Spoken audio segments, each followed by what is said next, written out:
नाश्ता करने के बाद मैं सीधे बाज़ार से होते हुए सिटी पैलेस में गया।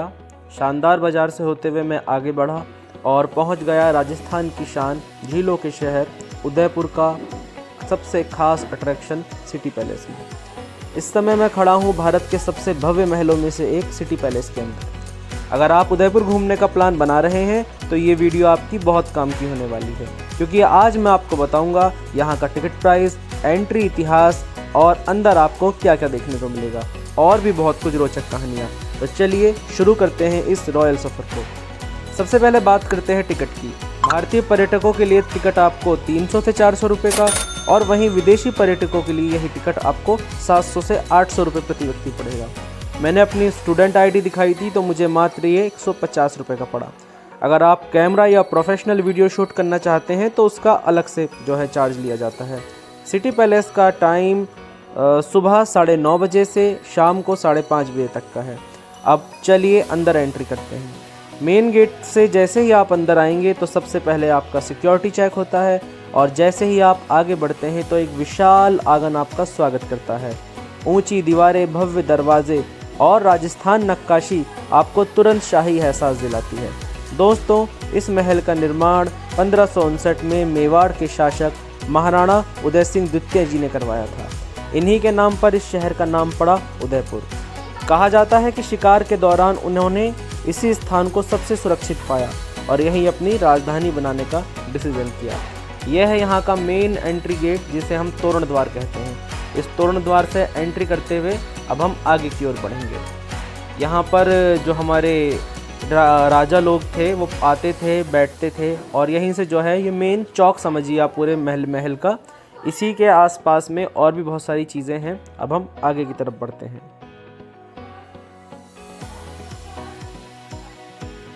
अब हम पहुंच गए हैं गणेश चौक में, क्योंकि सभी शुभ काम करने के लिए सबसे पहले भगवान गणेश जी का आह्वान किया जाता है। तो राजपूताना परिवार में भी किसी भी हम कार्य को करें तो सबसे पहले गणेश जी से ही उसकी शुरुआत की जाती है। गणेश चौक के बाद इस तरीके से ये विशेष प्रकार की जो टाइल्स हैं ये लगी हुई हैं। ऐसा बोलते हैं कि ये सब उस समय विदेशों से आई थी। तो यहाँ पर सभी राजाओं की अपनी अपनी तस्वीरें लगी हैं। भगवान गणेश जी का पूजन पंडित जी कर रहे हैं, और ये हमारे भारत के वीर शिरोमणि महाराणा प्रताप जी का कक्ष है। यहाँ आप देख सकते हैं महाराणा प्रताप जी और बाकी के जो सभी वीर राजपूत राजा थे उनका इतिहास भी यहाँ लिखा हुआ है। कभी इसी कमरों में महाराणा प्रताप जी अपने रानियों के साथ, अपने वंशजों के साथ यहीं रहते होंगे। तो ये हमें एक बहुत ही, मेरे लिए बहुत प्राउड मोमेंट है कि मैं इस इतनी पवित्र जगह पर आया हूँ।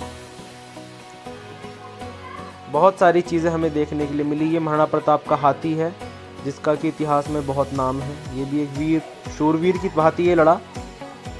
और भी बहुत सारी चीज़ें हैं हमें यहाँ देखने के लिए मिलती हैं। यहाँ से हम आगे की तरफ गए और ये बहुत ही सुंदर तरीके की जालियाँ हैं, रंग बिरंगे ग्लासेस हैं। ये सब बेल्जियम से आए हुए थे।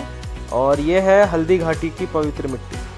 महाराणा प्रताप जी ने और अकबर के बीच जो भी लड़ाइयाँ लड़ी गई, वो पानीपत की लड़ाई हो या बाकी भी, तो वो सभी यहाँ पर सब चीज़ें दिखाई जाती हैं। ये वो म्यूज़ियम का हिस्सा है, और पूरे उदयपुर में सबसे पवित्र चीज़ ये है। फिर मैं बाहर की तरफ आया। यहाँ से मैंने वो महाराणा प्रताप जी का जो कक्ष है वो उससे निकल के मैं दूसरी तरफ आया, और ये सामने किसी और महाराणा की तस्वीर लगी हुई है। यहाँ से मैं आगे बढ़ा। ये सामने जो आप सिंगल पीस मार्बल का एक स्ट्रक्चर देख रहे हैं, इसे लक्कू कुंड कहा जाता है। जब महाराणा प्रताप जी के पोते महाराजा कर्ण सिंह जी का राज्याभिषेक हुआ तो इस लक्कू कुंड को 1 लाख चांदी के सिक्कों से भर दिया गया। ये चंद्र महल में स्थित एक बहुत सुंदर एक तालाब नुमा आकृति जैसा है। इसके बाद यहाँ से हम आगे बढ़े और हमने यहाँ से महाराणा प्रताप जी के कक्ष का एक बार और व्यू देखा, और आगे बढ़ते हुए हमने देखा पूरा उदयपुर का एक बहुत शानदार व्यू। देखने में बिल्कुल ऐसा लग रहा था भाई कि जैसे स्वर्ग का ही कोई एक नज़ारा हो। यहाँ मैंने ये एक विशेष प्रकार का मार्बल पत्थर देखा, एक मिरर, और मिरर के बाद मैंने जब यहाँ से व्यू देखा तो एकदम अमेजिंग। जैसा कि हम मूवीज़ में देखते हैं कि वाइट उदयपुर, वो पूरा उदयपुर का जो माहौल, जो नज़ारा हमारी आंखों के सामने था, वो सच में देखने लायक था। इसीलिए तो हम उदयपुर को हमेशा कंपेयर करते हैं बाहर के और विदेशी जो है शहरों से। ये हमें लेक पिछोला पूरी दिखाई दे रही है और सामने दिखाई दे रहा है ताज होटल। यहाँ का नज़ारा सच में बहुत शानदार था। बहुत ही खूबसूरत जालियों झरोखों, ये झरोखे पहले के समय में इसलिए यूज़ होते थे कि रानियाँ यहाँ से बाहर का तो देख पाती थी, लेकिन बाहर के लोग उन्हें नहीं देख पाते थे। और यहाँ पर कुछ लोगों ने ये अपना सिविक सेंस दिखाया है। ये दीवार पर पता नहीं क्या क्या लिख दिया। अब हम पहुँच चुके हैं सिटी पैलेस के सबसे खूबसूरत हिस्से में, बाड़ी महल। बाड़ी महल को गार्डन पैलेस भी कहा जाता है। चारों तरफ हरियाली, बीच में फव्वारे और मार्बल का बना हुआ ये खूबसूरत महल। पुराने समय में राज परिवार यहीं पर अपनी शाम बिताया करता था। यह है कबूतर खाना। कबूतर पहले के टाइम में जो है कम्युनिकेशन के काम आते थे, तो पुराने टाइम के ये पिंजरे हैं और यहीं से कबूतर जो है भेजे जाते थे। एक दूसरा महल है। बाड़ी महल के अंदर ही अक्षय कुमार की फिल्म भूल भुलैया और धड़क जैसी कई मूवीज़ की शूटिंग इसी बाड़ी महल में हुई है। ये पूरा का पूरा जो इसके पिलर्स हैं वो सब संगमरमर के बने हुए हैं और यहाँ से आप उदयपुर और लेक पिछोला का शानदार व्यू ले सकते हैं। आज के टाइम में दिखाई देने वाला ये महल सदियों पहले कितना खूबसूरत रहा होगा, इसकी तो हम कल्पना भी नहीं कर सकते। और अब देखिए आप पूरे उदयपुर का एक 360 व्यू। ये यहीं से हमने यहाँ से एंट्री की थी। ये हाथियों के रखने की जगह थी और यहाँ से आप पूरा उदयपुर देख सकते हैं, एक सफ़ेद स्वर्ग जैसा। पुराने टाइम में रानियाँ सब यहीं से जो हैं पूरे शहर की सभी जो गणगौर जैसे फेस्टिवल होते हैं उनको यहीं से एंजॉय किया करती थी। और ये 5वीं या 6ठी मंजिल पर स्थित है और जो है बहुत अच्छी जगह है। कुछ मैंने शॉट्स लिए हैं।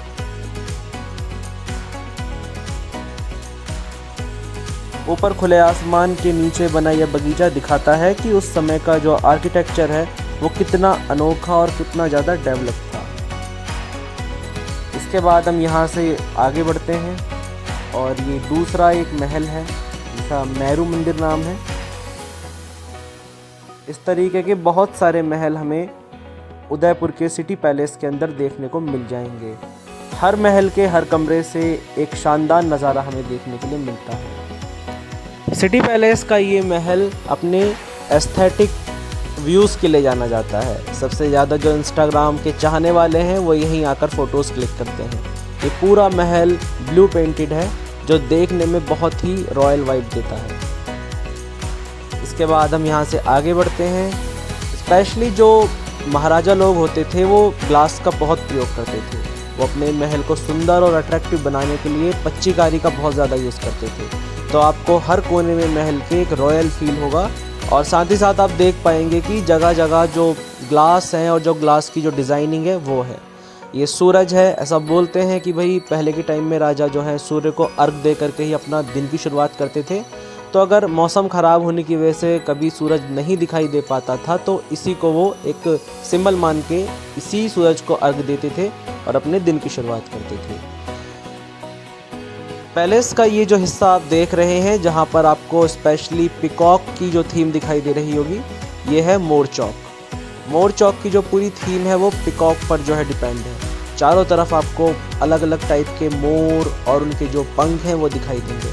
स्पेशली ब्लू और ग्रीन कलर का कॉम्बिनेशन यहाँ पर आपको देखने के लिए मिलेगा और जो पच्चीकारी शीशे की गई है वो भी सारी पिकॉक थीम है।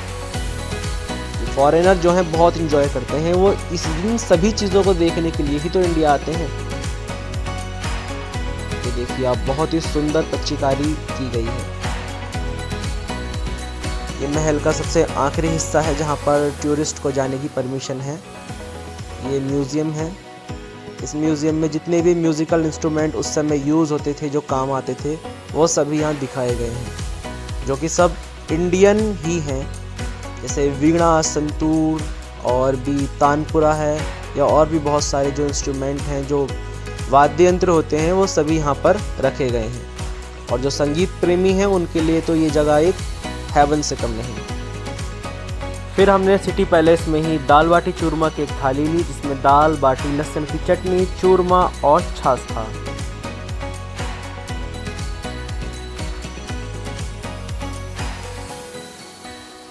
इसके बाद हमने देखा ये शादी का जो है चांदी का बना हुआ मंडप।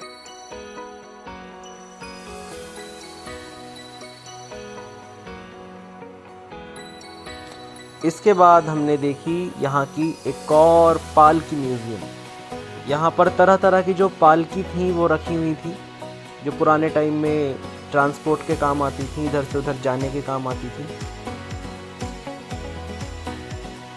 ये वो सभी पालकियाँ हैं जो पुरानी रॉयल्टी को दिखाती हैं कि महाराजाओं की लाइफ कितनी रॉयल होती है। और उस दिन जो है सबसे ख़ास बात ये थी कि जो मेवाड़ के जो महाराजा हैं लक्षराज सिंह जी, वो भी एक स्पेशल पूजा के लिए सिटी पैलेस आए हुए थे।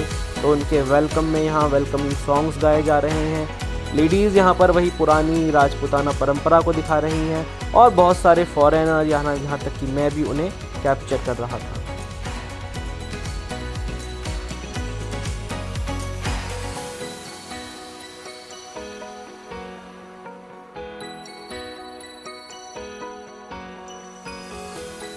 और लगभग 2.5 घंटे सिटी पैलेस के अंदर घूमने के बाद मैं वापस वहीं आ गया जहां से मैंने अपनी जर्नी शुरू की थी। बाहर अब पहले से ज़्यादा भीड़ हो चुकी थी और उसके बाद हम वापस सिटी पैलेस से हमने एग्ज़िट लेकर के लोकल मार्केट घूमते हुए अपना सिटी पैलेस का टूर कुछ इस तरह जो है फाइनल किया।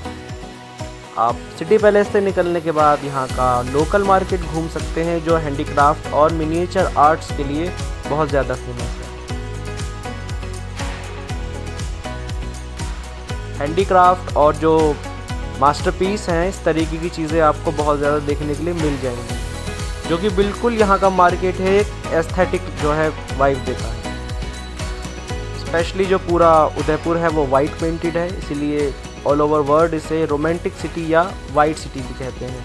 और सामने आप देख रहे हैं गणगौर घाट। गणगौर घाट पर बहुत सारी बॉलीवुड मूवीज़ की शूटिंग हुई है, जैसे ये जवानी है दीवानी। इसी के बराबर में है बागौर की हवेली, वहाँ पर भी आप जा सकते हैं।